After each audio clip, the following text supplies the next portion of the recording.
Daily news പ്രഭാത വാർത്തകൾ നിങ്ങൾക്കായി അവതരിപ്പിക്കുന്നത് KSFE. ചേച്ചി നമ്മളെ ചാനൽ ഇതുവരെ ജോയിൻ ചെയ്തിട്ടില്ല കേട്ടോ. ഞാൻ പറഞ്ഞതിൽ നീ ജോയിൻ ചെയ്തോ? ചിട്ടിയല്ലേ, സമയാവട്ടെ. ഇത് തന്നെ സമയം. ഇതേ KSFE സുവർണ ജൂബിലി ചിട്ടിയ 50 പവൻ സ്വർണ്ണമാണ് ബമ്പർ സമ്മാനം. പിന്നെ royal Enfield bullet, Honda Activa, smart phones, അങ്ങനെ പലതും ഉണ്ട്. KSFE സുവർണ ജൂബിലി ചിട്ടികൾ ഈ സമയമൊക്കെ അങ്ങ് മാറും. പിന്നെ കാര്യങ്ങളുള്ളതാണേ. നമസ്കാരം, ഞാൻ പ്രവീജ വിനീത്. ഡെയിലി ന്യൂസിന്റെ പ്രഭാത വാർത്തകളിലേക്ക് സ്വാഗതം. ഇന്ന് ജനുവരി 11 തിങ്കളാഴ്ച. 62 പേരുമായി പുറപ്പെട്ട ഇന്തോനേഷ്യയിലെ സിരിവിജയ എയർലൈൻസ് വിമാനം കടലിൽ തകർന്നു വീണ സ്ഥലം കണ്ടെത്തി. വിമാനത്തിന്റെ ബ്ലാക്ക് ബോക്സിൽ നിന്ന് സിഗ്നൽ ലഭിച്ചതായി അധികൃതർ അറിയിച്ചു. തിരയൽ രക്ഷാപ്രവർത്തകർ 2 ബാഗുകൾ കരയിലെത്തിച്ചതായി ജക്കാർത്ത പോലീസ് പറഞ്ഞു. ഇതിൽ ഒന്നിൽ യാത്രക്കാരുടെ വസ്തുക്കളായിരുന്നു, മറ്റൊരു ബാഗിൽ ശരീരഭാഗങ്ങളും. വിമാനത്തിൽ യാത്ര ചെയ്ത ആരും രക്ഷപ്പെട്ടിട്ടില്ലെന്നാണ് നിഗമനം. ഹരിയാന മുഖ്യമന്ത്രി മനോഹർ ലാൽ ഖട്ടർ പങ്കെടുക്കാനിരുന്ന പരിപാടിയുടെ വേദി കാർഷിക നിയമങ്ങൾക്കെതിരെ പ്രതിഷേധിക്കുന്ന കർഷകർ അടിച്ചു തകർത്തു. കാർഷിക നിയമങ്ങളുടെ പ്രയോജനങ്ങളെക്കുറിച്ച് കർഷകരുമായി സംവദിക്കാനും ഗ്രാമസന്ദർശനം നടത്താനുമായി സംഘടിപ്പിച്ച മഹാ കിസാൻ പഞ്ചായത്ത് എന്ന പരിപാടിയുടെ വേദിയാണ് പ്രതിഷേധക്കാർ തകർത്തത്. കിസാൻ മഹാപഞ്ചായത്ത് വേദിക്കു നേരെ നടന്ന ആക്രമണത്തിൽ കർഷക യൂണിയൻ നേതാവിനെ കുറ്റപ്പെടുത്തി ഹരിയാന മുഖ്യമന്ത്രി മനോഹർ ലാൽ ഖട്ടർ. ഭാരതീയ കിസാൻ യൂണിയൻ അധ്യക്ഷൻ ഗുർണം ചാദുനിയാണ് ആക്രമണത്തിന് ഉത്തരവാദിയെന്ന് ഖട്ടാർ പറഞ്ഞു. കർഷക സമരത്തിന് പിന്നിൽ കോൺഗ്രസിനും ഇടത് പാർട്ടിക്കും പ്രധാന പങ്കുണ്ട്, അത് തുറന്നുകാട്ടപ്പെടുകയാണെന്നും അദ്ദേഹം പറഞ്ഞു. ട്വിറ്ററിൽ ഏറ്റവും കൂടുതൽ പേർ പിന്തുടരുന്ന ഭരണകർത്താവായി ഇന്ത്യൻ പ്രധാനമന്ത്രി നരേന്ദ്രമോദി. ഏറ്റവും കൂടുതൽ ഫോളോവേഴ്സുള്ള ഭരണാധികാരിയായ ട്രംപിന്റെ അക്കൌണ്ട് ക്യാപിറ്റോൾ അക്രമ സംഭവങ്ങളുടെ പശ്ചാത്തലത്തിൽ ട്വിറ്റർ എന്നേക്കുമായി പൂട്ടിയതോടെയാണ് നരേന്ദ്രമോദി ഒന്നാമതെത്തിയത്. ട്രംപിന് 88.7 മില്യൺ ഫോളോവേഴ്സാണ് ഉണ്ടായിരുന്നത്. പ്രധാനമന്ത്രി നരേന്ദ്രമോദിക്ക് 64.7 മില്യൺ ഫോളോവേഴ്സുണ്ട്. UDF-നെ ശക്തിപ്പെടുത്താൻ താൻ മുന്നണിയിലേക്ക് വരുന്നുവെന്ന് PC ജോർജ്. ജനാധിപത്യത്തിന് വില കൽപ്പിക്കാത്ത പിണറായി സർക്കാരിനെതിരെയുള്ള ഒരു പോരാട്ടത്തിന് ജനപക്ഷത്തിന്റെ കൂടെ സേവനം ആവശ്യമാണെന്ന് UDF-ന് ബോധ്യമായിട്ടുണ്ടെന്നും PC ജോർജ് പറഞ്ഞു. UDF അധികാരത്തിൽ വരണമെങ്കിൽ ഉമ്മൻചാണ്ടി മുൻപന്തിയിൽ നിന്ന് തിരഞ്ഞെടുപ്പിനെ നേരിട്ടേ മതിയാകൂ എന്നും PC ജോർജ്. കേരളത്തിലേക്ക് കോവിഡ് പ്രതിരോധ വാക്സിൻ എപ്പോൾ എത്തുമെന്ന് തീരുമാനമായിട്ടില്ല എന്ന് മന്ത്രി KK ശൈലജ ടീച്ചർ. 16 മുതൽ വിതരണം ചെയ്യുമെന്ന് പ്രധാനമന്ത്രി പറഞ്ഞിട്ടുണ്ട്. 11-ന് മുഖ്യമന്ത്രിമാരുമായി പ്രധാനമന്ത്രി ചർച്ച നടത്തിയതിനു ശേഷമാകാം സംസ്ഥാനങ്ങൾക്ക് എന്ന് വിതരണം ചെയ്യുമെന്നതിൽ ധാരണയാകുക. വാക്സിൻ കിട്ടിയാലുടൻ വിതരണം ചെയ്യാൻ സാധിക്കും. സംസ്ഥാനം വാക്സിൻ വിതരണത്തിന് സജ്ജമാണെന്നും മന്ത്രി പറഞ്ഞു. സംസ്ഥാനത്ത് ഇന്നലെ 45,695 സാമ്പിളുകൾ പരിശോധിച്ചതിൽ 4,545 പേർക്ക് കോവിഡ്-19 സ്ഥിരീകരിച്ചു. കഴിഞ്ഞ ദിവസങ്ങളിലുണ്ടായ 23 മരണങ്ങളാണ് കോവിഡ്-19 മൂലമാണെന്ന് ഇന്നലെ സ്ഥിരീകരിച്ചത്. ഇതോടെ ആകെ മരണം 3,302 ആയി. ഇന്നലെ രോഗം സ്ഥിരീകരിച്ചവരിൽ 78 പേർ സംസ്ഥാനത്തിന് പുറത്തുനിന്നും വന്നവരാണ്. 4,003 പേർക്ക് സമ്പർക്കത്തിലൂടെയാണ് രോഗം ബാധിച്ചത്. 422 പേരുടെ സമ്പർക്ക ഉറവിടം വ്യക്തമല്ല. 42 ആരോഗ്യപ്രവർത്തകർക്കാണ് രോഗം ബാധിച്ചത്. രോഗം സ്ഥിരീകരിച്ച് ചികിത്സയിലായിരുന്ന 4,659 പേരുടെ പരിശോധനാഫലം നെഗറ്റീവായി. ഇതോടെ 64,179 പേരാണ് രോഗം സ്ഥിരീകരിച്ച് ഇനി ചികിത്സയിലുള്ളത്.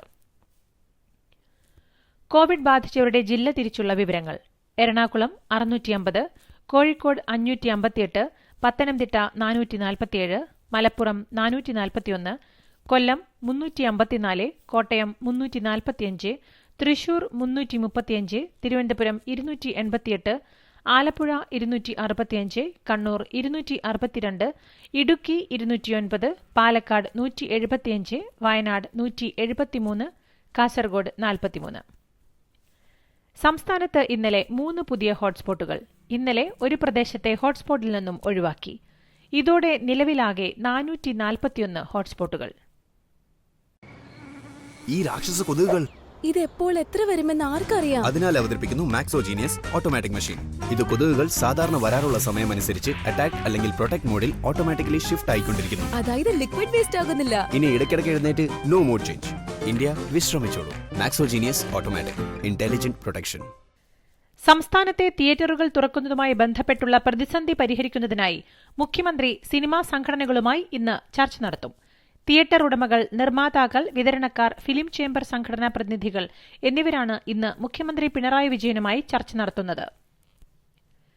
പ്രതിപക്ഷ നേതാവ് രമേശ് ചെന്നിത്തലയുടെ പഞ്ചായത്തായ ചെന്നിത്തല തൃപ്പെരുത്തറയിൽ UDF പിന്തുണ വേണ്ടെന്ന് CPMന്റെ തീരുമാനം.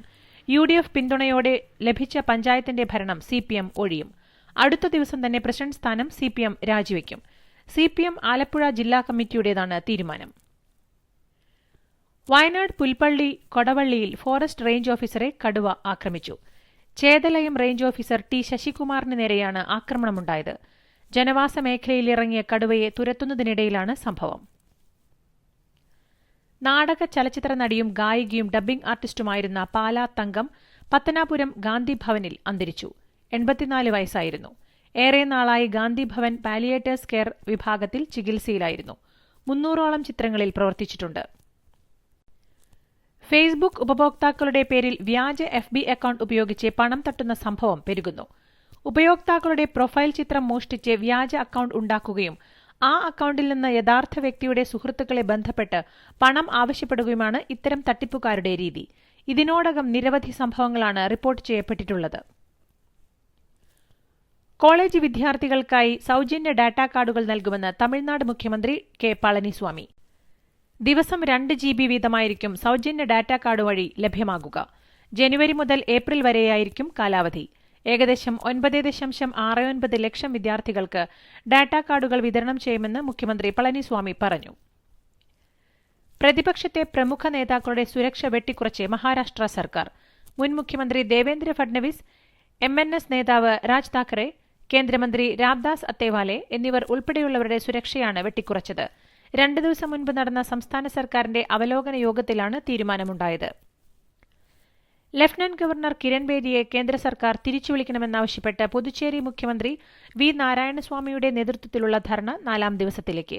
രാജ്നിവാസിന് സമീപമാണ് ധർണ നടക്കുന്നത്. തെരഞ്ഞെടുക്കപ്പെട്ട സർക്കാരിനെ പ്രവർത്തിക്കാൻ കിരൺ ബേദി അനുവദിക്കുന്നില്ലെന്നാരോപിച്ചാണ് പ്രതിഷേധം.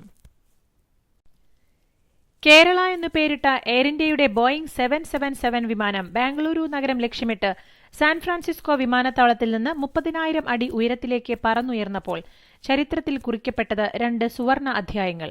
എയർ ഇന്ത്യയുടെ നേരിട്ടുള്ള ഏറ്റവും ദൈർഘ്യമേറിയ സർവീസ് എന്ന് മാത്രമായിരുന്നില്ല കേരളയുടെ സവിശേഷത.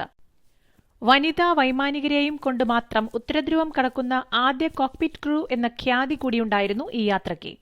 സോയ അഗർവാൾ, പാപാഗിരി തന്മയി, ആകാംക്ഷ സോനവാരെ, ശിവാനി മാനസ് എന്നീ വനിതാ ക്യാപ്റ്റന്മാരും എയർ ഇന്ത്യയുടെ flight safety executive director Nivedita ഭാസിനുമായിരുന്നു സംഘാംഗങ്ങൾ. ദക്ഷിണാമേരിക്കൻ രാജ്യമായ സുരിനാമിന്റെ പ്രസിഡന്റും ഇന്ത്യൻ വംശജനുമായ ചന്ദ്രിക പ്രസാദ് സന്തോഖിയായിരിക്കും റിപ്പബ്ലിക് ദിനത്തിൽ മുഖ്യ അതിഥിയായെത്തുകയെന്ന് റിപ്പോർട്ട്. ബ്രിട്ടീഷ് പ്രധാനമന്ത്രി ബോറിസ് ജോൺസൺ തന്റെ ഇന്ത്യ സന്ദർശനം റദ്ദാക്കിയ സാഹചര്യത്തിലാണ് ചന്ദ്രിക പ്രസാദ് സന്തോഖി മുഖ്യാതിഥിയായെത്തുക. ഞാനങ്ങ് തിരിച്ചു പോയാലോ ദുബായിക്ക്? പണയം വെച്ച ഗോൾഡിന്റെ കാര്യം ആലോചിച്ചിട്ടാണോ? കുറഞ്ഞ പലിശയ്ക്ക് അത് KSFയിൽ സേഫ് അല്ലേ? KSFE ഗോൾഡ് ലോൺ, മനുഷ്യപ്പറ്റുള്ള ഒരു ഗോൾഡ് ലോൺ. ഇന്ത്യയിൽ ഇന്നലെ 16,085 കോവിഡ് രോഗികൾ, മരണം 150. ഇതോടെ ആകെ മരണം 1,51,198 ഇതുവരെ 1,04,67,431 പേർക്ക് രോഗം സ്ഥിരീകരിച്ചു. രാജ്യത്ത് നിലവിൽ 2.19 ലക്ഷം കോവിഡ് രോഗികൾ. മഹാരാഷ്ട്രയിൽ ഇന്നലെ 3,558 കോവിഡ് രോഗികൾ. ഡൽഹിയിൽ 399 പേർക്കും പശ്ചിമബംഗാളിൽ 823 പേർക്കും കർണാടകയിൽ 792 പേർക്കും ആന്ധ്രയിൽ 227 പേർക്കും തമിഴ്നാട്ടിൽ 724 പേർക്കും രോഗം സ്ഥിരീകരിച്ചു. ആഗോളതലത്തിൽ ഇന്നലെ 5,93,300 കോവിഡ് രോഗികൾ. അമേരിക്കയിൽ 2,01,287 പേർക്കും ബ്രസീലിൽ 29,792 പേർക്കും ഇംഗ്ലണ്ടിൽ 54,940 പേർക്കും റഷ്യയിൽ 22,851 പേർക്കും രോഗം ബാധിച്ചു. 8,647 മരണമാണ് ഇന്നലെ റിപ്പോർട്ട് ചെയ്തത്. അമേരിക്കയിൽ 1,743 പേരും ഇംഗ്ലണ്ടിൽ 563 പേരും മെക്സിക്കോയിൽ 1,135 പേരും ഇന്നലെ മരിച്ചു. ഇതോടെ ആകെ 9,06,57,292 കോവിഡ് രോഗികളും 19.42 ലക്ഷം മരണവും സ്ഥിരീകരിച്ചു. സിഡ്നി ക്രിക്കറ്റ് മൈതാനത്ത് കാണികളിൽ നിന്ന് മുൻപ് വംശീയാധിക്ഷേപത്തിന് ഇരയായിട്ടുണ്ടെന്ന വെളിപ്പെടുത്തലുമായി ഇന്ത്യൻ സ്പിന്നർ R. അശ്വിൻ. ഇത്തവണ ഇന്ത്യൻ താരങ്ങളായ മുഹമ്മദ് സിറാജിനും ജസ്പ്രീത് ബുംറയ്ക്കും സമാന അനുഭവമുണ്ടായതിന് പിന്നാലെയാണ് അശ്വിന്റെ വെളിപ്പെടുത്തൽ. ഇന്ത്യൻ സൂപ്പർ ലീഗിലെ ഒഡീഷ FC ചെന്നൈയിൻ FC മത്സരം സമനിലയിൽ. ഇരു ടീമുകൾക്കും ഗോൾ നേടാനായില്ല. ചെന്നൈയുടെ ചങ്തെ മത്സരത്തിലെ ഹീറോ ഓഫ് ദി മാച്ച് പുരസ്കാരം സ്വന്തമാക്കി. ഇന്ത്യൻ സൂപ്പർ ലീഗിലെ ഈ സീസണിലെ ഏറ്റവും മികച്ച വിജയം സ്വന്തമാക്കി കേരള ബ്ലാസ്റ്റേഴ്സ്. ജാംഷഡ്പൂരിനെ 2-3 ഗോളുകൾക്ക് കീഴടക്കിയാണ് ബ്ലാസ്റ്റേഴ്സ് സീസണിലെ 2ാം വിജയം സ്വന്തമാക്കിയത്. ISL ചരിത്രത്തിലാദ്യമായാണ് Blasters ജാംഷഡ്പൂരിനെ കീഴടക്കുന്നത്. 67ാം മിനിറ്റിൽ 10 പേരായി ചുരുങ്ങിയിട്ടും അതിനുശേഷം 2 ഗോളുകൾ നേടി ബ്ലാസ്റ്റേഴ്സ് തകർപ്പൻ പ്രകടനമാണ് കാഴ്ചവെച്ചത്. മഞ്ഞപ്പടയ്ക്കായി 2 ഗോളുകൾ നേടി മികച്ച പ്രകടനം കാഴ്ചവെച്ച ജോർദാൻ മറേ മത്സരത്തിലെ ഹീറോ ഓഫ് ദി മാച്ച് പുരസ്കാരം സ്വന്തമാക്കി. ഇതോടുകൂടി ഇന്നത്തെ ഡെയിലി ന്യൂസ് പ്രഭാത വാർത്തകൾ സമാപിക്കുന്നു. ഡെയിലി ന്യൂസിനു വേണ്ടി വാർത്തകൾ വായിച്ചത് Praveeja Vineeth. The daily news .in വാർത്തകൾ വിരൽ തുമ്പിൽ.